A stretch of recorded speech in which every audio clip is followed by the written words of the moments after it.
All right, so I saw this on NBA Twitter just this morning on Draymond Green's podcast. He had some comments to make about Shai Gilgeous Alexander.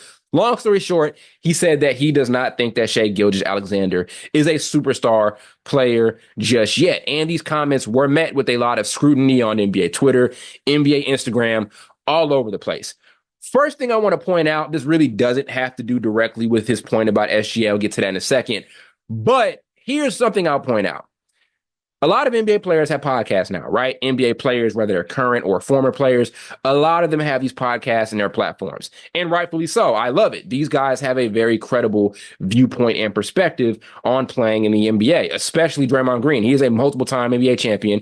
He has been to the finals a multitude of times. There's a point where Draymond Green was the ultimate teammate, former all-defensive level guy, multiple-time All-Star. Draymond Green's career is arguably Hall of Fame worthy. He has a very credible opinion and viewpoint on the game of basketball. But with takes like these, or takes you may see on like Gilbert Arenas' podcast or whatever, these takes that a lot of these players or former players have sometimes are just as bad, right? Or just as shocking as the takes that people who don't have that NBA experience may have in the sports media landscape. So saying this to say, a lot of NBA players who start these platforms up, they'll critique the media and say they're coming up with these narratives or conversations and they're wrong for it because they never played in the NBA or never played college basketball.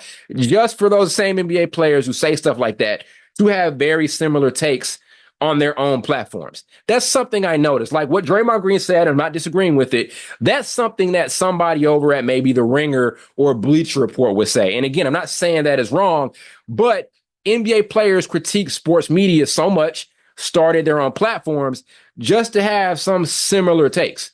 That's just something I kind of noticed, right? That's just something I wanted to point out. Doesn't have anything directly to do with the thing about SGA, but I kind of noticed it. A lot of the controversial takes that people on like First Take or when Undisputed with Skip and Shannon was a thing, people would get criticized for their lack of perspective for saying those things, just for NBA players to almost say similar things on their own platforms. Like to me, some of the most controversial NBA opinions come from Gilbert Arenas' podcast. Right or wrong, that's where they're coming from. Years ago, those same opinions and takes came from ESPN First Take. That's just something I've kind of noticed, that NBA players would criticize sports media just to start their own platforms up and do the same thing. So it's just something that I noticed, and it kind of popped off here with this Draymond Green take. So that's my thoughts on that.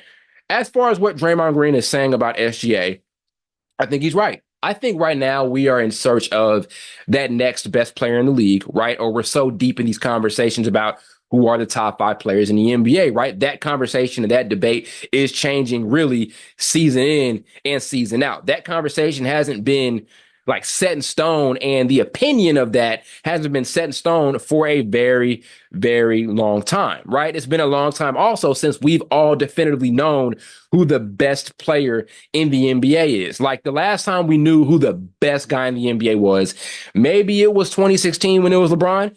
That was like the last time I feel like where people just collectively knew that's the best player in the league. That is the face of the NBA. Since then, it's been up and down, right? When KD was winning championship with the Warriors, he was in that conversation. Then there was a short span where Stephen Curry was in that conversation. Then there was a very short span when Kawhi Leonard was in that conversation. And by short span, I mean like one season.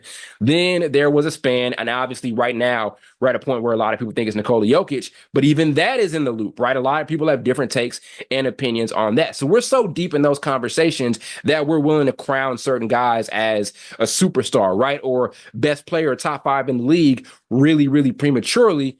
And sometimes that's not the best thing to do. So as far as attributing that superstar status to SGA, I think it's a little bit too early to do that if you are falling into that sort of opinion, right? I think SGA has NBA superstar level talent, and that's the same thing Draymond Green says with his scoring ability. The fact that he has multiple seasons under his belt of averaging 30 points per game, that's very impressive. And he's gotten Oklahoma City to a point where they are legitimately a real threat in the Western Conference. Now we expect them to be a number 1, number 2, or number 3 seed at worst. That's where this team is. They go from rebuilding to being at this point where we're like, now they need to contend, right? And it happens so fast, and a lot of that is due to SGA and his presence. This Oklahoma City Thunder team this thing they've got going on right now doesn't happen if SGA isn't playing the level of basketball that he's playing. And obviously last season they get into the playoffs, have a pretty impressive run. Yes, they lost in the second round, but it was a very competitive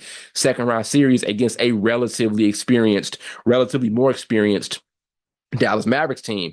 So he's gotten this team to this point, and I appreciate it, and it's been just amazing. But at what point are you really a superstar? Here are the two things that I think you need to truly become an NBA superstar, and why a lot of guys that we say are superstars right now really aren't there just yet. For one, you have to have multiple dominant playoff runs under your belt. Simple as that. I think that SGA hasn't played in enough playoff series and hasn't had enough big playoff moments for us to come up with this determination about what his playoff narrative is. So, for example, playoff narrative on Luka Doncic is that he turns it on every single year in the postseason. He has had some of his most iconic postseason moments over the last couple of years. That is like the narrative on Luka Doncic, is that he is consistently a dominant postseason performer. On the flip side, James Harden, right? The narrative on James Harden is that he is not a great postseason performer, and a lot of times he'll shy away in those big moments, right? So you need multiple playoff runs under your belt to get there, and SGA just doesn't have that yet. I think so far on his career, 3 playoff series. There was one in his rookie year where he was playing with the Clippers, one the season afterwards where he was playing with Chris Paul in the bubble, and then obviously one just last season, but that was the first one where he actually led his team to the playoffs. So not enough playoff moments under his belt as a number one option on his team for us to come up with this narrative about him, right? Because he can just as easily come in this season and have a disappointing playoff run, which I hope doesn't happen and I don't bet on happening, but that could end up being the case. And if it does, then we look kind of off saying he's a superstar because we're too premature with it, right? So that's one thing that I think you need to have if you're going to reach superstar status. You have to have enough big time playoff runs under your belt, enough dominant playoff moments under your belt. And SGA just hasn't been in the postseason as a number one option enough just yet to even get there in that conversation for us to have a narrative about him as far as his playoff play goes. So that's one thing. Second thing is having an NBA championship. You can't get to superstar status unless you have won a championship, let alone getting to the finals, right? SGA hasn't done that just yet. He doesn't even have a Western Conference Finals appearance just yet, right? Like, can we call you a superstar if you haven't won a title or you haven't even gotten to the conference finals just yet? I don't think so, right? And so that's something that Nikola Jokic got to, right? Jokic is a superstar player, in my opinion, because not just the fact that he's a dominant player and he has these impressive stats, but he's won a championship and he has a multiple dominant playoff runs and playoff moments under his belt. Giannis, same way, has a championship, and especially in 2021 when he won that championship, a dominant postseason run. Stephen Curry, exact same way, multiple NBA championships and multiple dominant playoff runs. SGA just does not have that under his belt just yet. So that's why I don't think Draymond is crazy for saying that SGA isn't superstar status yet. Yes, he does have superstar level upside. A lot of guys have superstar level upside in talent, right? Devin Booker has superstar level upside in talent and has the individual playoff moments to prove that. But is he a superstar just yet? No, he just simply has not gotten there. And he's done more in his career than SGA. And obviously, Devin Booker's been in the league longer than SGA, but still, the point still stands. There have been guys who have done more in the playoffs than SGA that we still don't look at as superstar level guys. So those are my thoughts on SGA and his superstar status. Again, Draymond did clean up the comments by saying that he has that type of talent, and I don't think anybody disagrees with that. SGA definitely has superstar level upside, but is he a superstar just yet? That is a big question. And now the other question is, how many superstars right now are truly in the NBA? Let me know if this list is a bad one. I think LeBron is a superstar, obviously. Steph Curry is a superstar. Kevin Durant, those are 3 guys who have etched themselves in all-time conversations and who are all top 5 players, in my opinion, at their positions, with LeBron being 1 at the small forward position, KD probably being like 3, 4, or 5 at the small forward position, and Stephen Curry being either 1 or 2 in the point guard position. So those are 3 off the bat that we know for sure are superstars. Nikola Jokic, in my opinion, then Giannis. I think those are the 5 active superstars right now in the NBA. Let me know if I'm wrong, especially guys who are still playing at a high level. Like, You could argue that James Harden was a superstar at one point, but he's not playing that level of basketball anymore and hasn't played that level of basketball for a minute. You could argue there was a point with Russell Westbrook where he got there because he was breaking records that were so crazy. You almost had to put him in that conversation. But I think those are the five guys. Luka too, like you could put Luka in that conversation.